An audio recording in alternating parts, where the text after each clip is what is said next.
প্যারে হাজরিন, দুই একটি সংক্ষিপ্ত মাসালা বলি।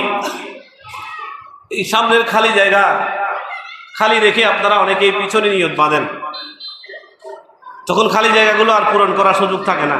মেহেরবানি করে আগে খালি জায়গায় এসে আপনি নিয়ত বাঁধবেন। যত আগের কাতারে দাঁড়াবেন তত বেশি সওয়াব পাবেন। সুবহানাল্লাহ বলেন। এবং অনেকেই ওই গেঞ্জি পরে, টাইট ফিট প্যান্ট পরেন, রুকুতে যখন যায় ওই টাইট ফিট প্যান্টের কারণে নিজের সতরের কিছু অংশ আরেকজন দেখতেছে। আছে কি নাই? যে দেখতেছে তার গুনাহ হচ্ছে, আপনি দেখাচ্ছেন আপনারও গুনাহ হচ্ছে, এবং এই সতর দেখা দেওয়ার কারণে তার নামাজ হচ্ছে না। নামাজের ভিতরে সতর ঢাকা ফরজ। নাভি থেকে হাঁটু পর্যন্ত পুরুষের সতর। আপনি ফ্যান পরছেন নাভির সাথে উপরে বা নিচে লাগিয়ে, যখন টাইট ফিট ফ্যান পরছেন এটা রুকুতে যাওয়ার কারণে ওই নাভি বরাবর যে জায়গা, যে সীমানা, ওই সীমানা থেকে আপনার প্যান্ট নেমে গেছে। তাহলে সতর ঢাকা ফরজ, সতর ঢাকা নামাজের ভিতরেও ফরজ, নামাজের বাইরেও ফরজ।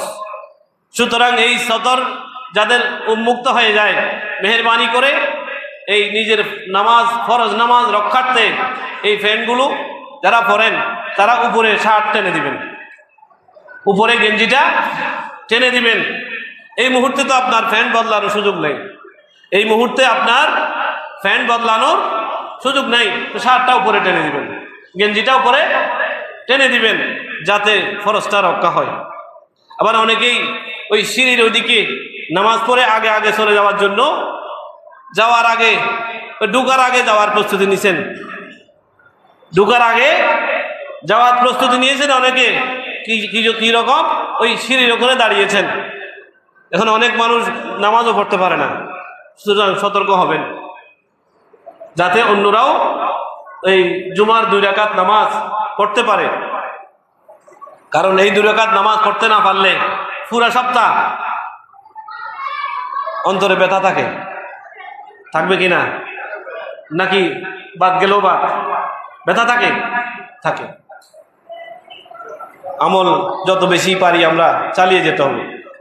দ্বিতীয়ত মসজিদের যে ইনকাম, এই ইনকাম মাসে অনেক খরচ আছে, অনেক কাজ হয়ে গেছে, অনেক কাজ বাকিও, এবং প্রত্যেক মাসে মোটা অঙ্কের একটা খরচ, এই বিদ্যুৎ খরচ, তারপরে যারা পরিষ্কার পরিচ্ছন্ন করে তাদের খরচ, ইমাম সাহেবের খরচ, সহকারী ইমাম সাহেবের খরচ, এবং আমাকেও মোটা অঙ্কের একটা হাদিয়া দেয়।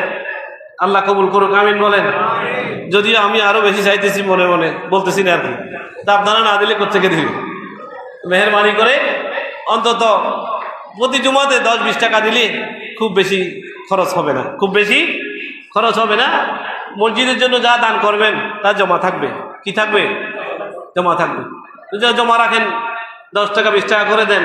আমরা এখন মনে করি কি আরেকজনে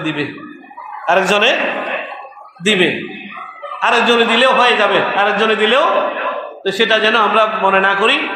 আমরা যাদের দেওয়ার অভ্যাস আছে তারা তো দিচ্ছেনই, যাদের অভ্যাস নাই বলবো 10 টাকা করে হলেও আপনি শরীক হন, দেখবেন দান করলে এই দানের ফজিলতে আল্লাহ 10 গুণ, 100 গুণ, 1000 গুণ বাড়িয়ে দেবে। আল্লাহ কবুল করুক, আমিন।